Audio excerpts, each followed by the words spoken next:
कहते हैं कि प्यार का कोई मजहब नहीं होता और ना ही कोई सरहद होती, ये तो बस हो जाता है। और कभी कभार तो हम एक ऐसे इंसान से प्यार कर बैठते हैं जिससे ना तो हम कभी मिले होते हैं, ना ही हमने उसे कभी देखा होता है। बस उसके बारे में औरों से सुन करके, सोच करके और उसके ख्यालों में खो करके उसे दिल दे बैठते हैं। ऐसा ही कुछ हुआ शहजादी गिंदोली के साथ। तो hello everyone, welcome back in the series of Rajasthani love story. तो आज की इस कहानी के जो पात्र हैं वो है कुंवर जगमाल और शहजादी गिंदोली। तो बाड़मेर के पास एक राज्य था मेवानगर, जिसके राजा जो थे वो थे रावल मल्लीनाथ जी। उनके पुत्र का नाम था कुंवर जगमाल। दृढ़, वीर और घुड़सवारी के शौकीन। और कहा जाता है उनके बारे में कि जब भी वो मैदान में उतरते थे तो दुश्मन का कलेजा कांप उठता था। तो कहते हैं कि गणगौर का दिन था और पूरा मेवानगर दुल्हन सा सजा हुआ था और वहाँ की लड़कियाँ सज धज के सिंडली गांव के तालाब की पाल पर शिव जी की पूजा कर रही थी, उनकी आराधना कर रही थी और गीत गा रही थी। तभी उस रास्ते से गुजरात के सुल्तान महमूद बेग के सेनापति जाफर खां का निकलना हुआ।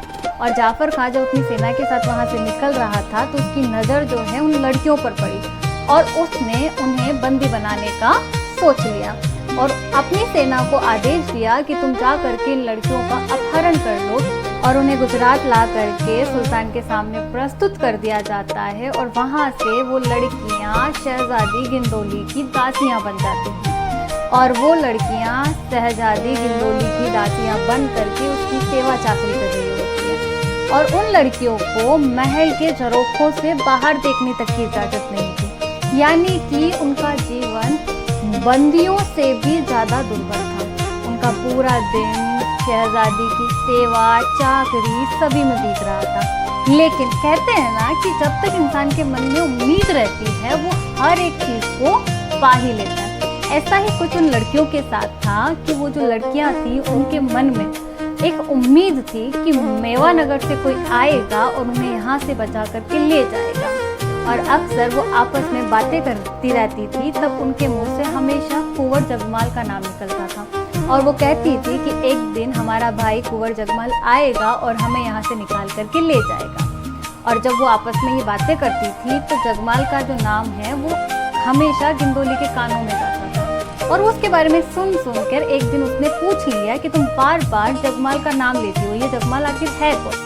तो उनमें से एक दासी ने कहा कि कुंवर जगमाल मेवानगर के राजकुमार हैं और वो हमारे लिए हमारे भाई हैं। वो इतने साहसी हैं कि एक बार अगर मयान से तलवार निकाल ले तो सामने वाले का कलेजा कांप उठे। उनकी दहाड़ से रेगिस्तान का जर्रा जर्रा गूंज उठता है। दिन बीते, महीने बीते, शहजादी गिंदोली कुंवर जगमाल की चर्चाएं सुनकर के, उसकी बातें सुनकर के धीरे धीरे अपना दिल कुंवर जगमाल पर हार बैठी। और एक दिन ऐसा आया कि गिंदोली कुंवर जगमाल से प्यार कर बैठी। इधर जैसे ही मेवानगर में ये खबर पहुंची कि सुल्तान का सेनापति यहाँ की लड़कियों को बंदी बना करके ले जा चुका है और उनसे दासियों जैसा व्यवहार कर रहा है, तो मल्लीनाथ जी ने अन्न जल त्याग दिए। वो इतने दुखी हो गए थे। और जैसे ही कुंवर जगमाल को इस बारे में पता चला तो उनकी आंखों में गुस्से के अंगारे फूट उठे और उन्होंने भरी सभा में अपनी पगड़ी उतार दी। और एक क्षत्रिय के लिए, एक राजपूत के लिए अपनी पगड़ी उनकी जान से ज़्यादा प्यारी होती है।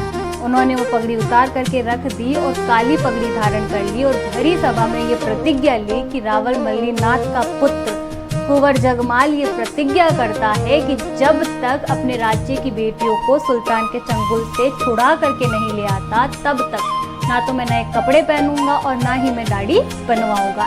ये एक क्षत्रिय का वादा है। और कहते हैं ना कि क्षत्रिय अपने वादे से कभी पीछे नहीं हटते। अब कुंवर जगमाल ने प्रतिज्ञा तो ले ली, लेकिन उनके सामने सबसे बड़ी जो विडंबना थी वो थी सुल्तान की लाखों की सेना और उसका मजबूत किला। उसके अंदर कैसे घुसा जाए, कैसे उन लड़कियों को बाहर निकाला जाए, इन सभी के बारे में सोच करके वो बहुत दुखी थे। तो क्या आगे कुंवर जगमाल उन लड़कियों को बचा पाएंगे? क्या गिंदोली कुंवर जगमाल से मिल पाएगी? क्या इनकी प्रेम कहानी आगे बढ़ेगी, अंत में क्या होगा, जानने के लिए पार्ट 2 देखिए। और अगर आपको ये कहानी पसंद आए तो like, comment, share and subscribe my channel.